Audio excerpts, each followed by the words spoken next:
Assalaamu calaykum waraxmatullaahi tacaala wabarakaatu dhammaan asxaabteena youtube-ka ku xiran baarka 252 waxaad ku soo dhawaataan muuqaal cusub aan kaga hadli doono kooxda kubadda cagta Barcelona. haddaad janaalka baarka 252 ku cusub tahay subscribe saaro si ay kuu soo gaaraan muuqaalada soo socda. muuqaalkan sheer dhaha mahadsanidin. anigu waxaan ahay cabdirasaaq maxamed axmed. haddaan u gudagalno barnaamijkeena, kooxda kubadda cagta Barcelona kulan ka tirsan horyaalka liiga ayaa caawa ciyaari doonta, waxaana u bixi doontaa kooxda Espanyol. shantii kulan u dambeysay labada kooxood ee wada ciyaaraan, saddex ka mid waxaa badisay kooxda kubadda cagta Barcelona, laba jeerna barbara ayay wada galeen. kulanka caawa baarka waxaa dhaawacyo kaga maqnaan doonaan Tijongi, Dembele, Umtiti, Junior Firpo. tababare Kikian CTM ayaa soo saaray liiska xidigaha kaga hortegi doona kulanka caawa Espanyol iyo Barcelona. caawa kusoo dhawey doonto garoonka Camp Nou, kooxda deriska yihiin Espanyol.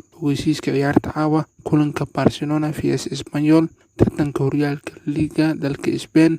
saacadda ciyaarta la daawan doono waa 5 saac oo habeenimo xilliga geeska Afrika. garoonka Camp Nou Stadium ayaa lagu ciyaari doonaa. soo saadaali kulanka xiisaha badan caawa Barcelona ee kusoo dhawey doonto garoonka Camp Nou, kooxda Espanyol. intaan muuqaalka xiga isku arki doono, sidaas iyo nabadgelyo.